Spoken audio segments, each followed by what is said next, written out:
It is Square Group Day. I freaking love this day, Thursday morning. It's when I get that octopus group together and we have real conversations. It's like the most meaningful meeting that, honestly, that I've ever had. Of course, coming off a year like last year where I screwed up the business. Everything is just so much more I don't want to say serious, but it's not intense, that's not the word, just real, raw, honest, and there's this idea that someone said online, gosh, who was it? Oh, it was Mark Cuban. He said, sales fixes all problems. It's not, that's not like an untruthful statement. It's a little tweaked because it's not 100% honest. Sales solves all problems. You could flip that and say, sales disguises all problems that won't reveal themselves because sales is driving the revenue of the business. I could shorten that up a little bit more. Sales disguises all problems. Let's talk about these two concepts. Sales solves all problems. Sales disguises all problems. All right, so business needs sales. And those sales generate cash flow in a direct-to-consumer business, immediate cash flow in a business that has wholesale, retail, distribution, 30, 60, 90 days net, whatever those terms are. But sales does solve a lot of the problems of a business's cash flow. It's also referred to as throughput. Okay, so throughput is how we use it in our Square group in this meeting I'm about to go into right now. Throughput is getting the product from basically manufacturing to the end user. And how often you can do that. I need to move 150,000 pairs of jeans this year. 30,000 pairs of boots, like the throughput. More throughput, more sales, more dollars. So you need that. You need that throughput. If you don't have sales, you don't have a business. And Mark Cuban is, way more experienced than I am. But he ran a different business, and business is business. They're all the same in a way. In a way, they're all the same. The principles are all the same. But let's look at the flip side. Sales disguises all problems. All right, well, what type of problems could sales disguise? Sales could disguise a shitty culture. Hey, look at American Apparel. Go watch that documentary. I talked about this in a vlog a few weeks ago. That culture was a trash culture, but they had opened up all sorts of stores. They had all this sales. They were making stuff in America. So they had good throughput of the product. But the growth of the company, the sales of the company, disguised the culture problems. Okay, well, what other problems can sales disguise? You name it. If that's the thing you're focused on is sales, then it can disguise everything underneath. It could disguise a brand problem. We had a brand problem with Origin last year. We had a culture problem last year also. We also had a product problem. And the one thing we didn't have is we didn't have a cash problem. Now you remove that from the equation, and now sales isn't solving all problems. Well, what does, let's say, and we don't run into this right now this year, but last year with Origin, what is the lack of meeting plan, the lack of sales reveal? All right, that's the other side of the equation.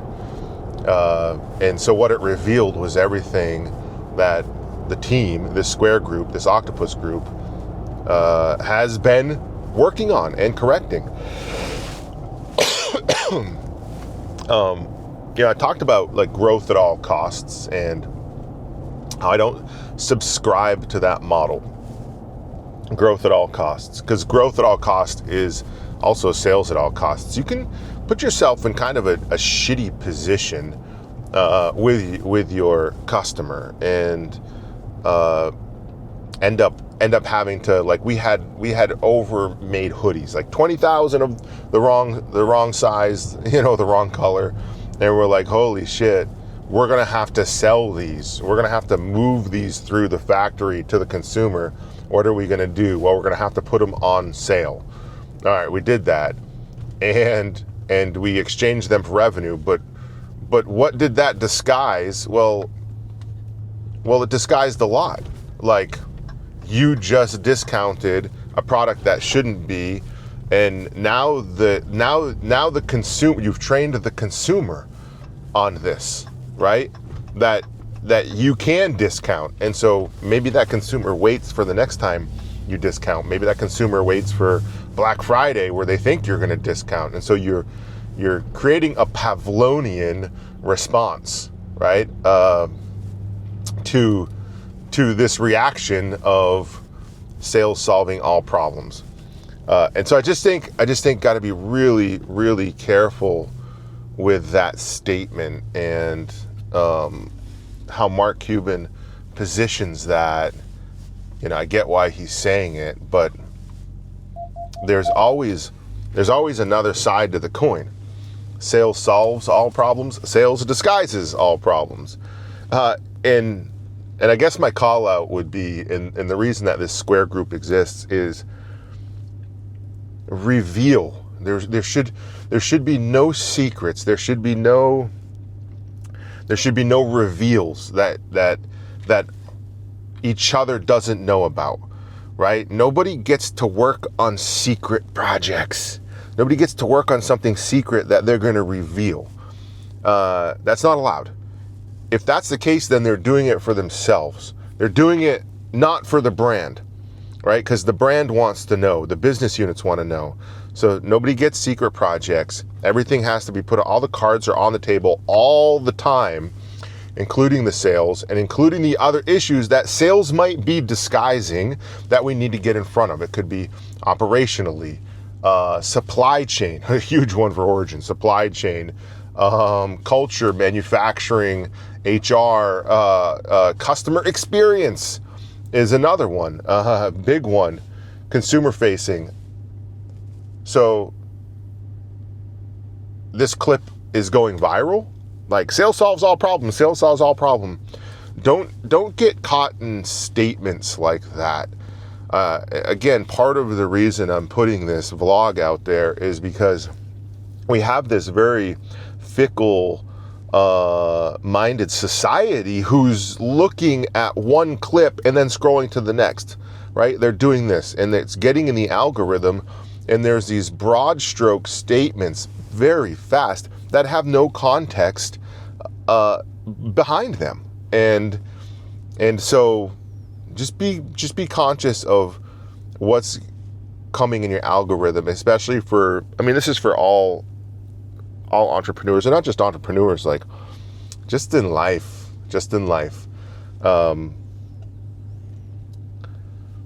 Be careful. There's a lot of really great advice out there. There's a lot of good entrepreneurial advice, life advice, advice on meaning and upward trajectory. There's tons of solid people giving great advice, but be discerning with that advice, I guess, is my call out. Factory right here. This is it's downtown Farmington, Maine, And it's a really cool, quaint little downtown, little New England town. But this is the first building we moved in. Once we moved out of the timber frame that we built in the woods behind my house, this is that factory. It's pretty cool because it actually was built during the Cold War, and it was built as a fallout shelter. And so we embroider and weave fabric below grade, right? So below the ground in the bunker, which is what we call it, the bunker, which is pretty cool, I think. I'll show you real quick. Morning! Look. The bunker. And you can see it goes down, down, down into the ground. Kind of unique, kind of cool. But in this factory now, we only make jiu-jitsu. All right, we used to make jiu-jitsu, and when we started blue jean manufacturing, and then we moved blue jean manufacturing down to North Carolina. Actually, in this factory, it was just jiu-jitsu, and then it was just nutrition. So we had pallets of nutritional products in between all the sewing machines, and we would just ship everything out of here, right? So it went from the woods, a few thousand square feet of space, 5 employees, to this space, 12 employees, with 2 brands, and that was 2017. So not even 10 years ago, I guess, we moved here. And obviously then that expanded to everything we're doing now. You know, we took a lot of risk, my partners and I, we took a lot of risk on investing in factories and bringing back footwear manufacturing and bringing back blue jean manufacturing. A lot of risk, some calculated, some just like, this has to happen. Nobody's gonna do it if we don't. Like somebody's gotta do this, that type of situation. There's my woman right there. What's up? A woman and her dog. And a cappuccino. We're doing a limited run of women's jeans this year. Actually, I just got a video from Jocko of Helen, his wife, trying them on. I don't know if I can put it on this. I'll have to ask him if I can upload it. But they're phenomenal. Are these your size? Those ones not. Those are for other people. I've been passing them out as they. Who'd you send them all to? Annie, Helen, Amanda, Kelsey. There's a couple people here. April. Tulsi? Yes, Tulsi got a pair. There's a whole list of them. Take back America with blue jeans for women. But we're only going to make 5,000 pairs. No, 5,000. We're going to make 5,000. They're saying 2,000? I mean, shit. What do you think? I mean, post in the comments. Is 2,000 pairs enough? Really? I don't think so. No way. They're doing an intense leg workout. I can't. It's hard going up and down my back steps to get in the house. Jay, are you still squatting on that Smith machine, or are you actually using big boy weight? Both. The Smith machine is just safer, especially when I don't have a spotter. That's very true. That's very true. Andy, you have my address, right?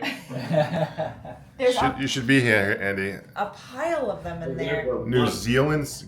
Can I have one? Oh my lord, woman! Give me a freaking sausage roll. These are so good. Pete, you should have one of these now. All right, let's see. New Zealand sausage roll. Oh, Those look amazing. Leo made these. He runs customer experience. He's from New Zealand. I almost want to take a bite. He played pro rugby. Look him up. What did he play for? New Zealand national team, right? Just eat the damn thing so I can go. Oh, that tastes like another one. I told them they're fully expect me to go back with an empty thing, so. Oh Oh, man. well, we can make that. And there's Oh. more. They're having like a potluck in there that I was Holy unaware of. Andy, Andy, can you go get some more, babe? Thank you. are you on the customer experience team? I'm really happy right now. These are good. They're great. What is that dopamine you get?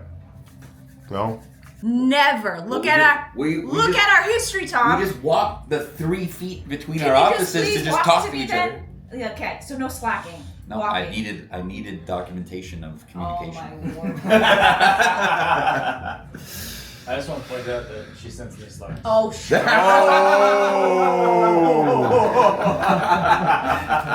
That's because you're in a different town. Isn't your text Amanda message just on got your called phone? out. No. I loathe Slack. Listen, I loved WebEx, and somebody took that away from me. you approved the communication methods in Slack. For you all to use, including you, Roberts. So show me your Slack. I'm a slacker. I don't have Slack. I hated that switch from WebEx to Slack. Oh my gosh. See? I did too. Everybody came onto Slack and our safe space was gone. Yeah. That's right, because you guys were using it for a while. We were using Slack, yeah.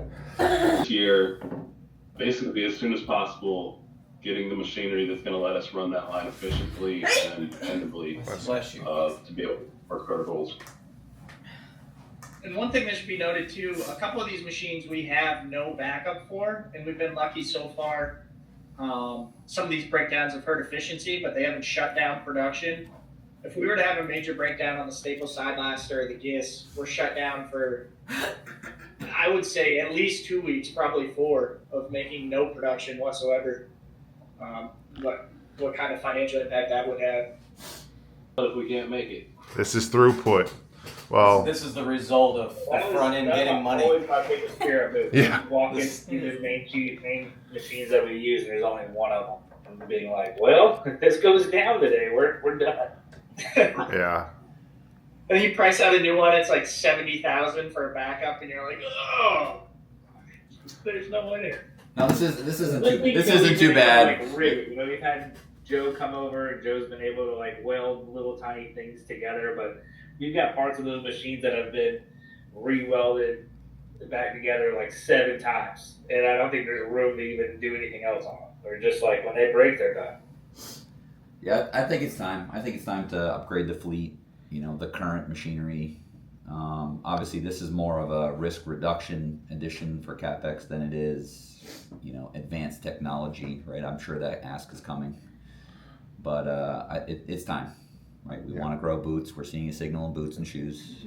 We got to make the case. Obviously, financing is tough to come by, but we'll make it happen. I mean, the category's up 20% revenue, but I think more importantly, which involves this ask, units are up 27%.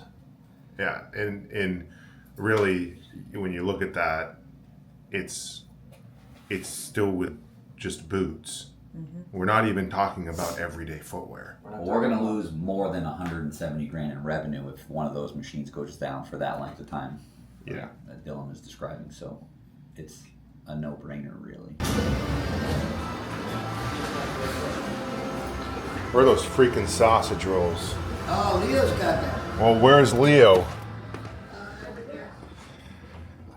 Leo. Brah. What do we got going on? Listen, I will arm wrestle all y'all. Okay, I'm taking one more. Have you guys tried them yet? Do you like those? These are freaking. Do I like them? Sausage rolls, mate. Does a freaking frog bump his ass when it jumps? Oh, mate. Here you go. Well, is that phyllo dough? What is that? It is. It's What else is over here? Unstuffed pepper soup, homemade bread, Eggless sugar cookies. 16, My feelings are hurt. I was not invited. I can't eat. No, what you? You had dental work? Yeah.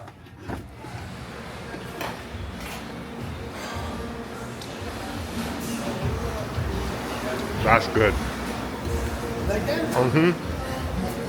Andy, what do you think the Capex is going to be for footwear expansion for sneakers?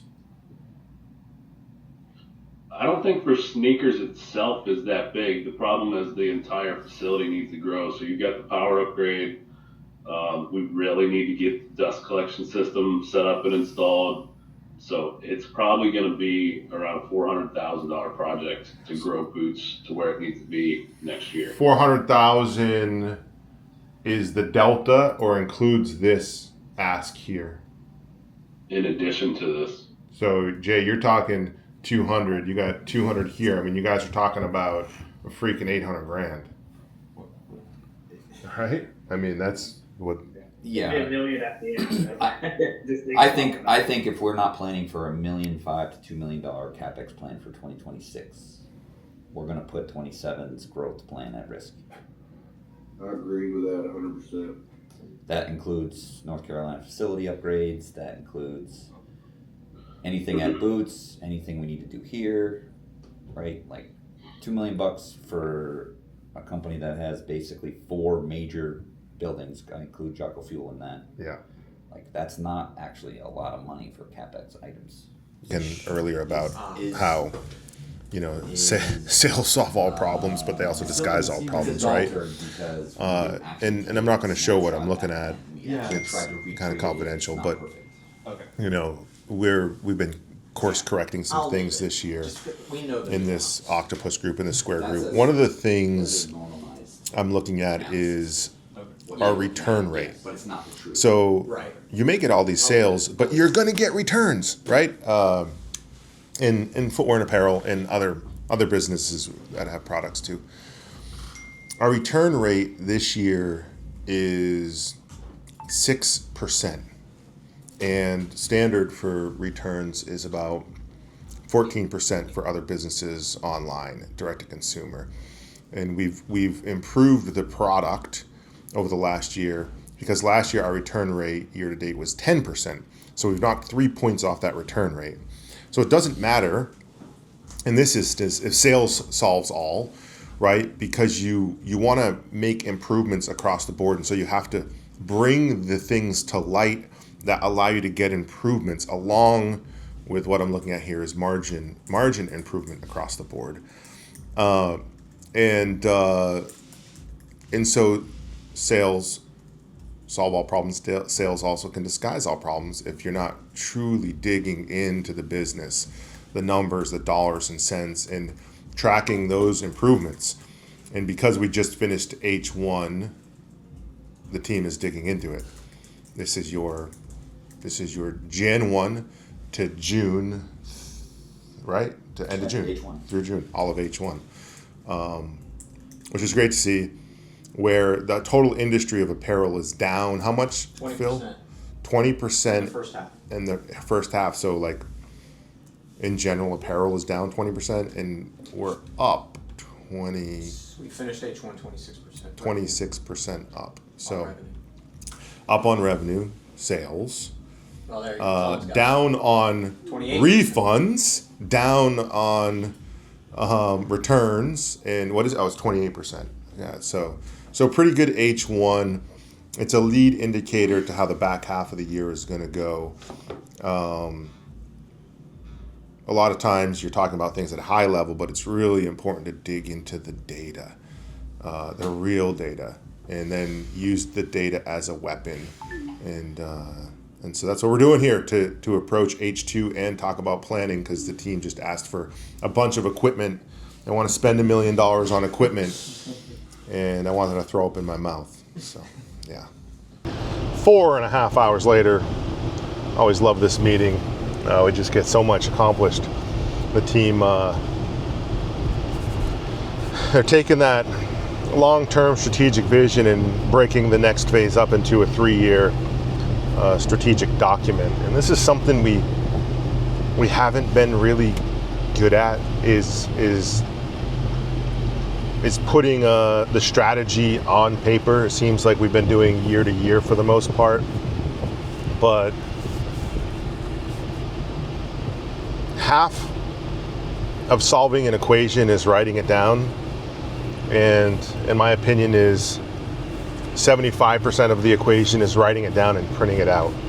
I like to have physical, tangible things outlining your game plan that aren't just digital or virtual. Ink on paper for me is really important. I feel like when it's printed, it can't be changed.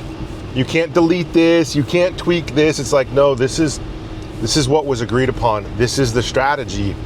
It's locked, loaded, printed, and everybody has it in their hands. And so you're 75% there, and then you just got to fill the void with the other 25%. So that's really important in the grand scheme of things. And I guess that's it. That's it for this one.